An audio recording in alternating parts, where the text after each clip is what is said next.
چلو جی صفحہ نمبر ہے 82 تریاق کی حقیقت.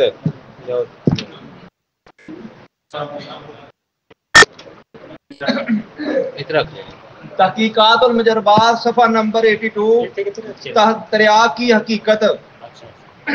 تریاق سے حقیقی مراد ایسی دعا و غذا اور زہر ہے جس کے استعمال سے اس کے مخالف مقابل زہر و مزاج اور مخصوص اثرات باطل اور ختم ہو جائیں. جیسے ترشی کا اثر کھار سے ہو جاتا ہے اور اسی طرح اس کے برعکس ہوتا ہے، یا فیون کا اثر کچلا سے باطل ہو جاتا ہے اور اسی طرح اس کے برعکس عمل ہوتا ہے. اسی طرح دیگر زہروں کے متعلق ہو جاتا ہے.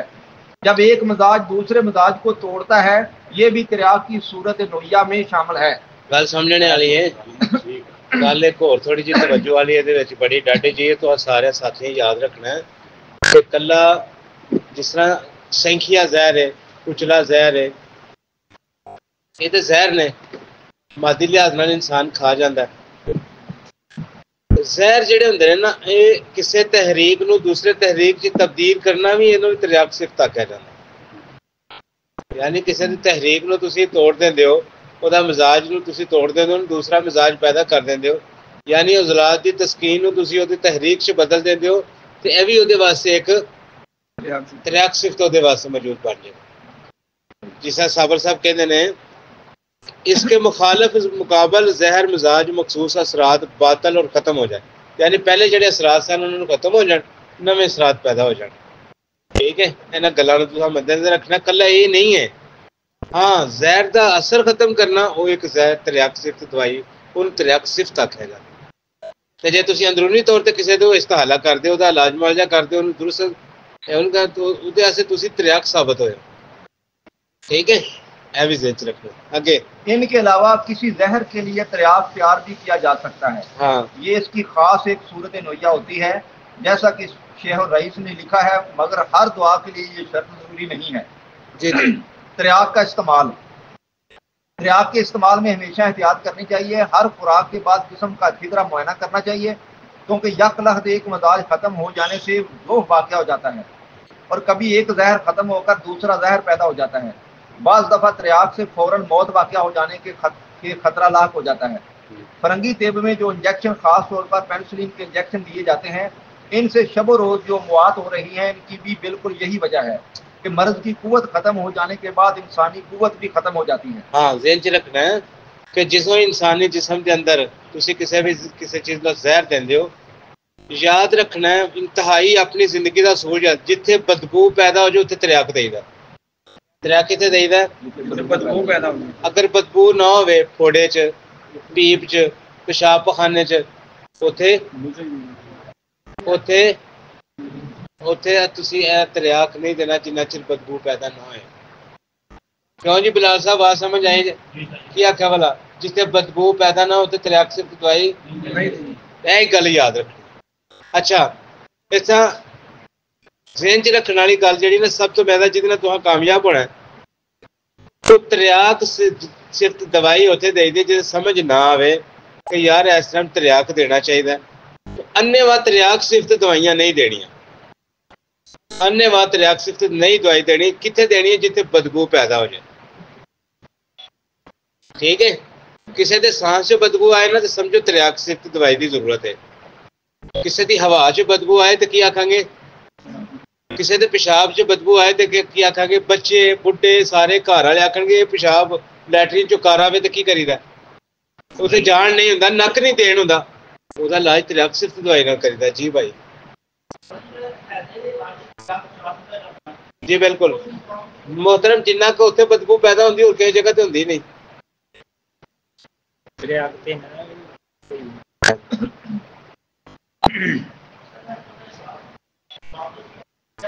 جڑا حیضے والا مریض نو پخانے الٹیاں لگتے ہیں نا وہ بندے نو کچھ احساس نہیں ہوتا. جڑے لواکین سارے گھر والے انہوں نے بڑا ہوتا ہے، لگ بھی جاتا ہے.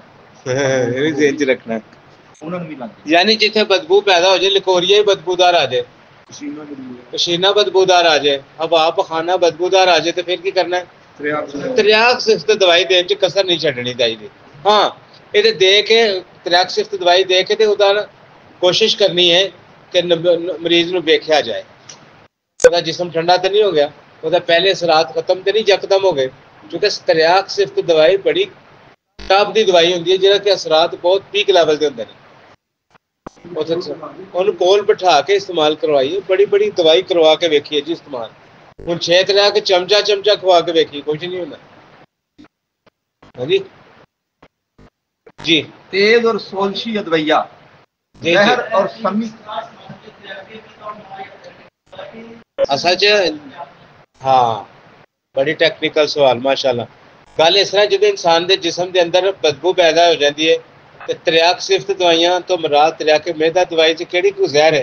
کوئی زہر تو نہیں ہے سے، لیکن گندک پودینہ اجوائن جڑی وہ تریاق تے نہیں ہے، لیکن تریاق صفت دے حوالے نال انہاں نوں آکھیا جاتا، یعنی انہاں دی صورت نوئیہ دے والے جڑا کام کردی ہے نا وہ دی وجہ نال تریاق صفت آکھیا جاتا۔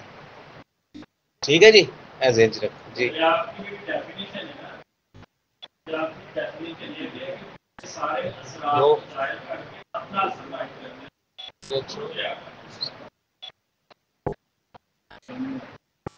حل کر لیا ادرک زیرے کا کوا پی کے صحیح رہے گا، گھر چلا جا ادے آؤ جی جی جی بھائی دس دے پیسے چلو جی اگے۔ تیز اور سولشی ادویہ زہر اور سمی ادویات کی طرح تیز اور سوزش پیدا کرنے والی ادویات بھی ہوتی ہیں۔ ایسی ادویات زہر و سمیات تو نہیں ہوتی، مگر ایسی ادویات اندرونی اور بیرونی طور پر استعمال کریں تو وہ جسم میں جلن پیدا کر دیتی ہیں، یا جسم کو جلا دیتی ہیں، یا جسم کو کھا جاتی ہیں۔ مگر ایسی ادویہ کی اصطلاحات کو بالکل سمجھانے کی کوشش نہیں کی گئی، صرف ان اصطلاحات کے معنی لکھ دیے گئے ہیں۔ حیرت یہ ہے کہ اصطلاح کے تحت مختلف مزاج اور کیمیاوی ادویات لکھ دی گئی ہیں۔ طالب علم بیچارہ تو ان میں کیا تمیز کرے گا، جدید طباء بھی اس کو نہیں سمجھ سکتے، مشکل ہے نا جی۔ پھر بلا ان میں ہم آنگی کیسے پیدا کر سکتے ہیں؟ مثلا کال، جالی، حالق، مبشرات، حقاق، کاشر، کاوی، لازے، محمر، موحش، موکشن، معتش، مقرہ، منفذ وغیرہ وغیرہ۔ جی جی ان تمام اصطلاحات میں اکثر کے افعال و اثرات ایک ہی قسم کے ہیں، البتہ ان میں بعض اصطلاحات اپنی قوت کی شدت اور بعض قوت کی کمی کے لیے بولی جاتی ہیں۔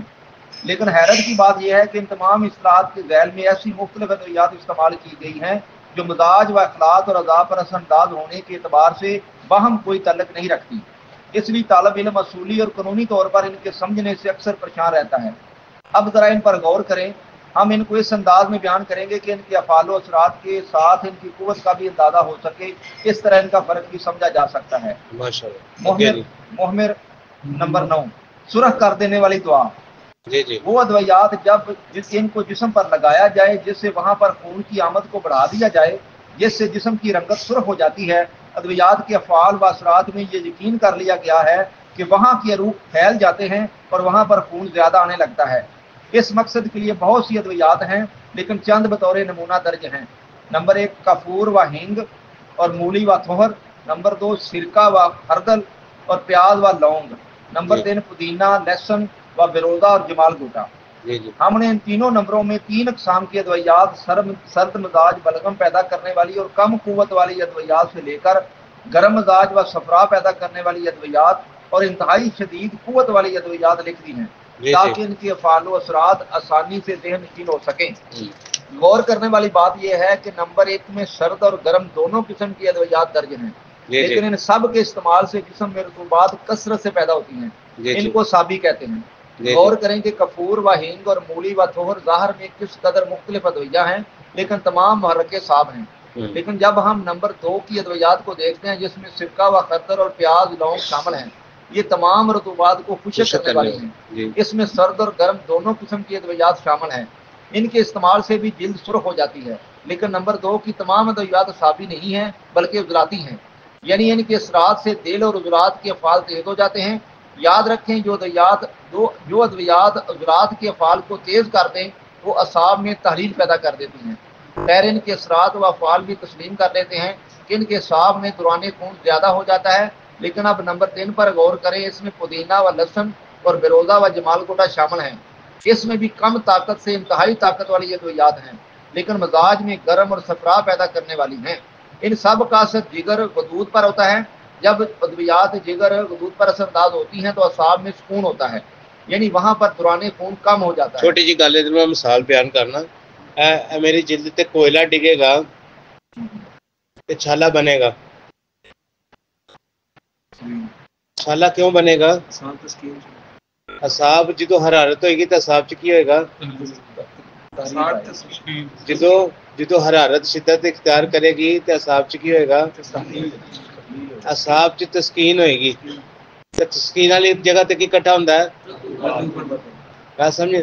اگر یہ تیزاب ڈگے تو پھر کی ہوندا ہے؟ پھر چھالا نہیں بنے گا، جلد اس طرح کر کے پھٹ جائے گی۔ اعصاب چ کی ہوئے گا؟ گلا سمجھ نہیں آ رہی ہے، ٹھیک ہے جی؟ یعنی جلد کا تعلق اعصاب نال ہے۔ اعصاب تے اگر کوئی چیز لاواں گے تو تے اثرات اس طرح دے سان نظر آن گے جس طرح جو تحریک وائز ہوندے ہیں، ٹھیک ہے جی؟ چھالا ہمیشہ حرارت نہ بنتا ہے، کدنا بنتا ہے؟ حرارت نال بنتا ہے، ہاں ٹھیک ہے جی؟ کی ہوگا؟ کٹھی ہوئی جی۔ اگے ان حقائق پر غور کرنے سے پتہ چلتا ہے کہ ہماری اصطلاحات کو پورے طور پر سمجھنے کی کوشش نہیں کی ہے، بلکہ دعا کے ظاہر اثرات کو سامنے رکھ کر ان کے ظاہر افعال لکھ دیے گئے ہیں۔ جب طالب علم ان متضاد و مختلف مزاج و اخلاق اور عذاب و کیمیاوی اثرات والی ادویات کو دیکھتا ہے اور ان کو ایک ہی اصطلاح کے تحت سمجھنے کی کوشش کرتا ہے تو یقیناً حیران ہوتا ہے۔ ایسے ہی مقام ہے جہاں سے حقیقی علم ذہن نشین نہیں ہوتا اور طالب علم شکوک کی دنیا میں گرفتار ہوتا چلا جاتا ہے، یہاں تک کہ وہ علم و فن کو حقیقی اور یقینی نہیں بلکہ ظنی خیال کرتا ہے، یعنی پریشان ہو جاتا ہے نا۔ محمر کے صحیح اثرات و افعال۔ ہر وہ دعا جو محمر ہے جب جسم پر لگائی جائے تو وہ دوران خون کو اس طرف تیز کر دے۔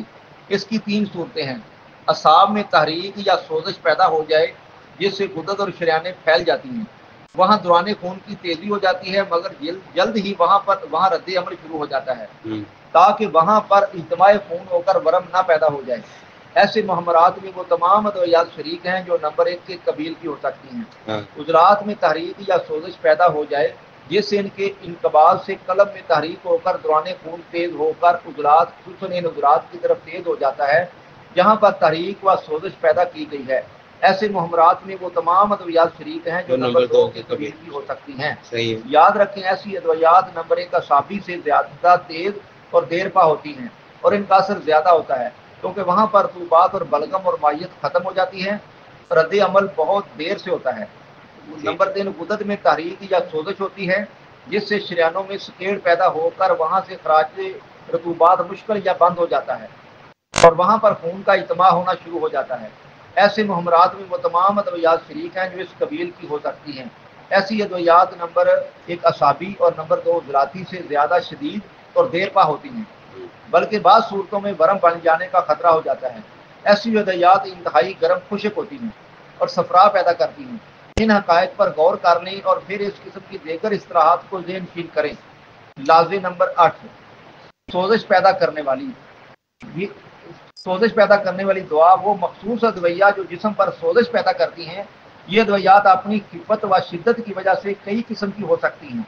ایسی ادویہ محمر سرخ کرنے والی، مبشر دانے اور پھنسیاں پیدا کرنے والی ادویہ، منفذ آبلہ ڈالنے والی دعا، خشن سطح کو کھردری کرنے والی دعا، قاشر چھلکے اتارنے والی دعا اور عقاق خارش پیدا کرنے والی دعا، یہ سب اصطلاحات ادویہ کی کمی بیشی کی مختلف صورتیں ہیں۔ اسی طرح انتہائی شدید ادویات میں کاوی جلا دینے والی دعا، کال ایسی دعا جو عضو کو کھا جائے، حالق بال موننے والی دعا، جعلی مواد کو خراج کر کے بدن کے مسامات کو صاف کرنے والی دعا۔ ان تمام اصطلاحات کی ادویہ کو اگر ہم باہم ملا کر دیکھا جائے تو تقریباً ایک ہی قسم کی ادویات نظر آئیں گی، البتہ ان کی تینوں صورتیں ہر اصطلاح میں نظر آتی ہیں۔ اگر ہم ہر اصطلاح کی تشریح محمر اصطلاح کی طرح کرتے تو کم از کم 10 گنا زیادہ طوالت کی ضرورت پیدا ہو جاتی ہے۔ بہرحال صاحب علم اور ماہر فن ذرا غور کریں تو تمام اصطلاحات کے حقائق ذہن نشین ہو جاتے ہیں۔ اصطلاح مقوی کے متعلق ہم بہت کچھ لکھ چکے ہیں، اس کے متعلق بہت سی غلط فہمیاں دور کر چکے ہیں۔ صاحب علم اور اہل فن حضرات نے اس تشریح کی اصطلاحات کو بہت پسند کیا ہے کیونکہ صحیح تشخیص کے بعد علاج کا دار و مدار صحیح تجویز پر منحصر ہوتا ہے۔ اس لیے تجویز غذا ہو یا دعا یا کوئی تدبیر ہو اس وقت تک کامیاب نہیں ہو سکتی جب تک طبی اصطلاحات کو پورے طور پر ذہن نشین نہ کر لیا جائے۔ بس کوئی اور کتاب ہو. ہاں مقویات کے تحت ہم نے مقوی ادائے ریسا اور مقوی با کے متعلق تشریح کر چکے ہیں. مقویات کے تحت ایک اصطلاح مقوی خون بھی ہے. اس کے متعلق جو کچھ طبی کتب میں لکھا ہے یا جو کچھ اتباع کا معمول ہے، اس سے معلوم ہوتا ہے کہ مقوی کی طرح مقوی خون کے متعلق طبی غلط فہمیاں ہیں جن کی تشریح درج ذیل ہیں. مقوی خون سے انشاءاللہ